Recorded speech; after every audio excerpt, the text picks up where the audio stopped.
Ryte mes buvome oficialiai paprašę pratęsti ugnies nutraukimą. Šiuo metu tai nėra tiesa. Taip, mes ir toliau labai aktyviai dalyvaujame šiose dėrybose, šiose pokalbiuose. Šią savaitę jūs tiesiogiai girdėjote iš viceprezidentės ir prezidento, kad šie pokalbiai yra produktyvūs ir tęsiami. Taip, ir tai yra mūsų dabartinė situacija. Taip pat mačiau keletą pranešimų apie galimybę surengti tiesioginius susitikimus. Dar kartą, šie pokalbiai vyksta, tačiau niekas nėra oficialu, kol neišgirsite to iš mūsų čia Baltuosiuose rūmuose. Mes esame optimistiškai nusiteikę dėl susitarimo. Prezidentas tai paminėjo vakar savo interviu. Iranui yra naudinga įvykdyti prezidento reikalavimus.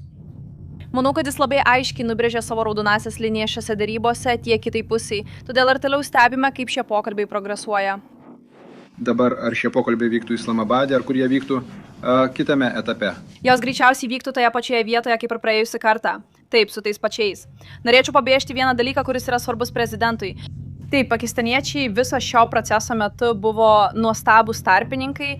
Mes tikrai vertiname jų draugystę ir pastangas siekiant užbaigti šį susitarimą. Jie yra vieninteliai tarpininkai šiose dėrybose. Nors daugelis šalių visame pasaulyje nori pasiūlyti pagalbą, prezidentas mano, kad svarbu ir toliau spartinti šią komunikaciją per pakistaniečius. Ir būtent tai ir vyksta. Karolina. Ačiū, Karolina. Kiek erdvės, ar matote galimybę įvesti papildomas sankcijas Iranui? Ar jaučiate, kad Jungtinės valstijos šio klausimu sulaukia pakankamai sąjungininkų palaikymo? Buvo išsiųstas laiškas man ir kai kuriems kitiems sąjungininkams, kuriame buvo užsiminta, kad galbūt sankcijos neveikia. Ar tai galėtų būti ir sekretoriui Vestui?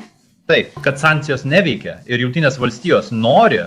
Paliksiu atsakyti į šį klausimą iždo sekretoriui, kuris yra atsakingas už sankcijas. Taip, manau, kad tai nėra teisingas apibūdinimas. Vakar paskelbėme apie operaciją ekonominis įniršis ir mes daugiau nei metus nuolat darome didžiausią spaudimą Iranams, tiek blokuodami mokėjimus Irano valstybei, tiek griežtai tirdami IRGC finansinės sąskaitas. Vienas iš galimai lemtingų klaidų, kurias padarė Iranai, buvo savo Persijos įlankos kaimynų bombardavimas. Ir dabar jie yra pasirengę būti daug atviresni dėl lėšų arba atlikti išsamesnę analizę, tyriant lėšas, kurios yra sulaikytos jų bankų sistemose. Taigi mes jiems išsiuntėme prašymą, kad norime įšaldyti daugiau IRGC vadovybės ir bet kurių Irano vadovybės narių lėšų. Kitas dalykas, kurį padarėme, buvo pasakyti įmonėms, pasakyti šalims, jei perkate Irano naftą, jei Irano pinigai yra jūsų bankuose, dabar esame pasirengę taikyti antrinės sankcijas, o tai yra labai griežta priemonė. Ir Iranai turi žinoti, kad tai bus finansinis atitikmuo to, ką matėme kariniuose veiksmuose. Tai yra ekonominio karo plėtros pavyzdys. Vietoj karinės, tai yra kita, būtent. Sekretoriau, kokia buvo koordinacija? Ar yra kokių nors naujienų apie Jungtinių valstijų naftovežių draudimo ir perdraudimo programą Hormuzo sąsiauryje, ponė? Na, dabar tai yra 40 milijardų.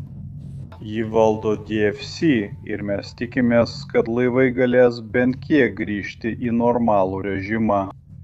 Ir tada jie gali kreiptis į DFC ir mūsų privačius partnerius, bei prašyti draudimo. O ką jūs sakote privačioms laivybos įmonėms, kurios nerimauja ir svarsto, ar verta artėti prie sąsiaurio? Kaip? Ką jūs sakote, kad paskatintumėte laivybos įmonės vykdyti verslą per sąsiaurį? Manau, palauksime ir pamatysime. Kai jie bus nuolat atidaryti, nes tai yra mechanizmas, kai mes paskelbėme, kad tai saugu, jiems taip pat reikia turėti draudimą. Londono Lloyds draudimo įmokos per šį laikotarpį smarkiai išaugo. Tarifos vis dar yra labai aukštos, taigi mes norime suteikti. Jungtinių valstijų vyriausybė iš to gaus pelno, bet mes norime normalizuoti ir sukurti ekonomiškai tvirtą pagrindą, kad laivai galėtų įplaukti ir išplaukti iš įlankos taip, kaip tai darė prieš konfliktą. Sekretorius. Karolina, dėkoju. Karolina, ačiū Karolina.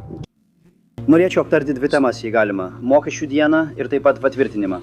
Kevino Volšo klausimas numatytas kitai savaitei, tačiau senatorius Tomas Tilis vis dar nepritarė ir laikosi savo pozicijos. Kaip ketinate įtikinti senatorių Tilį, kad ši patvirtinimo procedūra būtų iškelta iš komiteto? Esu tikras, kad senatorius Tilis nori geriausio federaliniai rezervų sistemai ir Amerikos žmonėms. Jis pareiškė, kad Kevinas Volšas yra puikus kandidatas į pirmininko postą. Taigi eikime į klausimus. Pažiūrėsime, kur tada būsime. Paklauskime apie mokesčių dieną.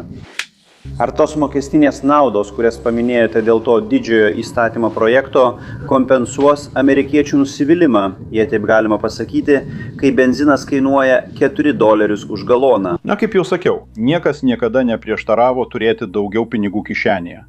Taigi amerikiečiai turi daugiau pinigų ir gali patys nuspręsti, kaip juos išleisti. Ir norėjau grįžti prie viršvalandžių klausimo, nes praėjusį penktadienį buvau Westchesterio apygardoje ir susitikau su keliais skubiosios pagalbos tarnybų darbuotojais per policijos profsąjungas. Ir tai yra mūsų puikūs policininkai, ugniagesiai, greitosios pagalbos vairuotojai, visi dabar nori daugiau viršvalandžių. Jūs žinote, kaip gera turėti juos įsitraukusius ir leisti jiems pasilikti daugiau savo pinigų.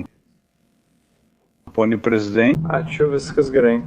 Galbūt abiem. O prezidento Trumpo? Ar grasinimai Kinijai įvesti 50% muitus vis dar galioja, ar dabar jūsų paminėtas laiškų apsikeitimas tai atmeta? Na, kaip žinote, prezidentas kalbėjo apie laišką susijusį su juo ir susirašinėjimą tarp jo ir prezidento Xi.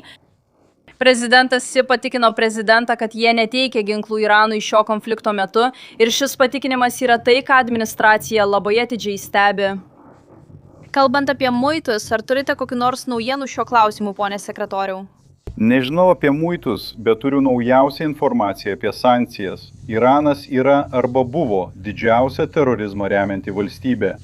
Kinija pirkdavo daugiau nei 90% jų naftos, arba 8% šalies energijos poreikių. Manome, kad šis sąsiaurio blokavimas sustabdys Kinijos pirkimus. Bet pasakysiu jums štai ką. 2 Kinijos bankai gavo laiškus iš IFRS ir ANEA, iždo departamento. Nenorėsiu įvardinti bankų, tačiau mes jiems pasakėme, kad jei galėsime įrodyti, jog jų sąskaitose cirkuliuoja Irano pinigai, būsime pasirengę taikyti antrinės sankcijas. Ar svarstote kokias nors papildomas sankcijų švelninimo priemonės, ponė sekretoriau, toms šalims, kurios šiuo metu kenčia, kad jūsų sąjungininkai gautų daugiau naftos? Mes vėl neatnaujinsime bendrosios licenzijos rusiškai naftai, taip pat bendrosios licenzijos iraniškai naftai. Kartoju, tai buvo nafta, kuri jau buvo pakeliui į jūrą prieš kovo 11. Teisingai. Taigi visa tai jau buvo panaudota. Atsakydamas jūsų klausimą, iždo sekretorių, kai buvo pastebėta 53 milijonai amerikiečių jau pasinaudojo šiomis naujomis prezidento mokesčių lengvatomis. Galėtumėte pakalbėti apie palengvėjimą, kurį tai suteikia būtent dirbančiosios klasės amerikiečiams, tokiems kaip padavėjai, barmenai, viršvalandžius dirbantys darbuotojai, bet taip pat ir apie poveikį, kurį tai turės ekonomikai. Na, galiu pasakyti keletą dalykų. Manau, kad keli yra labai populiari, bet tarp paslaugų sektoriaus darbuotojų galbūt aš esu populiariausias kabineto sekretorius Vašingtone. Kai pasirodau, durininkai, padavėjai ir padavėjos visi sako, ačiū, kad arbatpinigiai neapmokestinami. Neseniai buvau užkandinėje Westchesterio apygardoje ir galėjau matyti, kad tai jiems yra visiška sėkmė. Kalbant apie tai, kas vyksta su tais žmonėmis ir ko dar negalime suprasti, bet vėliau galėsime pateikti duomenis, tie 52 milijonai reiškia, kiek žmonių pasinaudojo bent viena iš šių priemonių. Taigi tikimės, kad tikriausiai yra nemažai deklaruotojų, kurie bent kartą naudojo daugiau nei vieną iš šių 4 pagrindinių dalykų. Ir štai vėlgi takosi palūkanų. Tai yra Amerika pirmiausia. Amerikiečiai darbuotojai pasilieka daugiau savo pinigų, taip pat kaip ir mūsų mažosios įmonės. Žinote, jei grįšime atgal ir pažiūrėsime, kai girdime kairiuosius kalbant, kad tai buvo mokesčių sumažinimas milijonieriams ir milijardieriams, jie norėjo padidinti mokesčių tarifą visiems, kurie uždirba daugiau nei $500 000. Tai pražūtinga mažoms įmonėms. Ačiū. Turiu klausimą sekretoriui, o po to administratoriui. Pone sekretoriau, kadangi ką tik kalbėjome apie Kiniją, praėjo šiek tiek daugiau nei metai nuo išlaisvinimo dienos, o prekybos deficitas smarkiai sumažėjo. Ar šie pasiekimai yra tvarūs? Ar jūs nerimaujate dėl galimų atsakomųjų veiksmų, kurie galėtų pakenkti šiai pažangai? Iš tikrųjų, manau, kad ir toliau darysime pažangą mažinant prekybos deficitą su Kinija. Nuo praėjusios vasaros santykiai buvo labai stabilus, o iš tikrųjų pagrindinis šių santykių aspektas yra stipri abipusė pagarba, kurią abu lyderiai jaučia vienas kitam. Mano patirtis rodo, kad kai komunikacija prasideda nuo viršaus, tada žinote, mes laikomės šių nurodymų ir pageidavimų. Turėjome susitikimą Busane, Pietų Korėjoje spalio mėnesį. Turėsime valstybinį vizitą Pekine. Todėl tikiuosi didelio stabilumo santykiuose, bet žinote, tai nereiškia, kad mūsų prekybos deficitas negali toliau mažėti. Eimi. Pirmin. Administratoriai, žinau, kad yra užsakymų ir gamyklinės įrangos siuntų ir jie yra rekordinio lygio. Kiek mažų įmonių SBA padėjo paskolomis ir parama su paskolomis joms paremti? SBA pernai pasiekė paskolų rekordą – 45 milijardus pagal Trumpo vadovavimą, nes mažusios įmonės dabar turi prieigą prie reikalingo kapitalo, kad galėtų kurtis Jungtinėse valstijose. Mes vėl tampame statytojų tauta ir praktiškai matome, kaip plečiasi gamyklos. Dėl to turime rekordinį PMI, tai yra pirkimų vadovų indeksą arba gamybos plėtrą. 2 mėnesius iš eilės pasiektus eksporto rekordus. Žvelgiant į tautos būklę, į prekybos disbalansą, matome neteisybę Amerikos darbuotojų ir pramoniai. Mes atkuriame ištisus sektorius su šia mokesčių reforma. Ačiū, Kariam. Turiu Jums 2 klausimus. Pirmasis yra apie Iraną. Antrasis klausimas, kurį norėčiau užduoti, yra apie United Airlines. Apie Iraną. Ar yra nustatytas šio blokavimo grafikas? Ir kokio stiprumo yra šis spaudimas, kurį daro JAV, kaip minėjo prezidentas Trumpas ar kitos valdžios institucijos? Žinoma. Aš niekada nenustatysiu terminų Jungtinių Amerikos valstijų prezidento vardu. Tačiau kalbant apie blokadą, kaip žinote, ji buvo visiškai įgyvendinta ir taikoma visų šalių laivams įplaukiantiems ar išplaukiantiems iš Irano uostų. Noriu tai aiškiai pabrėžti. Taip pat mačiau keletą neteisingų duomenų apie tai. Tai apima visus Irano uostus Arabų įlankoje ir Omano įlankoje.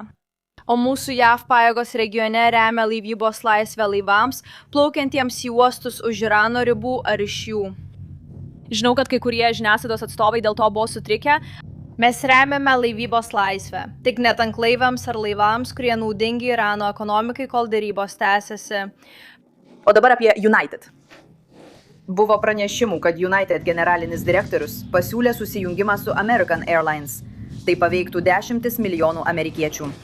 Taip, buvo pasiūlyta susitikime su prezidentu Trumpu. Ar tai yra susijungimas, kuriam jis nori kažkokios paramos? Mes neturime pozicijos ir nekomentuojame.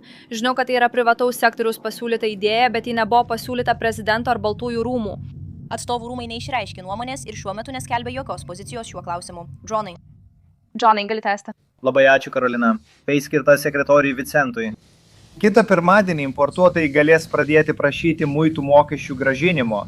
Ir pagal mano gautą informaciją, 127 milijonai dolerių yra tinkami grąžinimui. Kaip vyksta šis procesas? Kaip pavyzdžiui, siuntėjas ar importuotojas gali prašyti tokio tipo grąžinimo už telefoną? Tai nėra iždo lėšos, mes tiesiog sumokėtume sumą, kurią administruoja CPB. Taip, tada paaiškink šį procesą. Suprantu, kad jūs nevykdote programos. Kaip tai veikia praktiškai? Jei esate importuotojas ir sumokėjote šios mokesčius, o aukščiausiasis teismas juos pripažino neteisėtais, kaip jie atgauna tuos pinigus? Na, jie susisiektų su CPB ir manau tas skaičius, kurį jūs minite, yra būtent ta suma tų, kurie jau paprašė grąžinimo. Taigi jie jau yra procese ir jūs žinote. Pažiūrėsime, koks bus šio proceso grafikas. Ar tai paveiks Zilo ir Civos ekonomiką? Visi šie grąžinimai išeina iš Zilo iždo? Vėlgi, pažiūrėkime, turėsime pamatyti, kas iš to išeis ir įmonės su tuo darys, tiesiog, kad būtų aišku. Dėl aukščiausiojo teismo dalis šių pinigų grįžta į Kiniją. Ar tai paveiks Zilio ekonomiką? Nežinau. Prosyga. Klausimas sekretoriui Blinkeniui. Dani, galite tęsti. Sekretoriau, šią savaitę interviu metu buvote cituotas sakydamas, kad tarptautinio saugumo vardan verta patirti šiek tiek ekonominio skausmo. Ar tai yra šios vyriausybės žinutė rinkėjams dėl aukštų degalų kainų, kad prieš įstatymų leidybos rinkimus verta iškęsti šį skausmą? Taip. Na, pagrindinė žinutė yra labai trumpalaikis nepastovumas dėl ilgalaikės naudos. Būtent. Ir Danija, galiu prie to pridėti, žinai, prezidentas buvo labai aiškus, kaip ir sekretorius, viskas baigta, kad tai yra trumpalaikis sutrikimas. Siekiant ilgalaikio strateginio tikslo, užtikrinti, kad pagrindinis valstybinis terorizmo rėmėjas pasaulyje negalėtų įsigyti branduolinio ginklo. Ir tai yra gerai Amerikos žmonėms, tai yra gerai žmonėms visame pasaulyje. Kai prezidentas ir jo ekonomikos bei energetikos komanda nekartą pareiškė, kai tik dėrybos su Iranu bus baigtos ir sąsiauris bus atidarytas, tikimės, kad benzino kainos sumažės. Ačiū Dievui turime administraciją, kuri palaiko Amerikos energetinį dominavimą ir siekia mažinti kainas degalinėse. Pažiūrėkite, kaip per pastaruosius metus, nuo tada, kai šis prezidentas pradėjo eiti pareigas, sumažėjo benzino kainos. Tai ryškus kontrastas su ankstesne administracija ir šio miesto demokratais, kurie tiki, kad reikia apsunkinti mūsų vidaus energetikos pramonę, kurie tiki, kad reikia importuoti mūsų brangiausius išteklius, kurie tiki, kad reikia įgyvendinti politiką sukūrusią didžiausią infliacijos krizę istorijoje. Taigi prezidentas Trumpas sukūrė didžiausią ekonomiką pasaulyje, o dabar jis tai daro vėl. Turime šį trumpalaikį sutrikimą, bet tai nėra skirta tam, kad būtų užtikrinta, jog šie teroristai neturėtų branduolinės bombos. Jennifer, aš tik juokavau.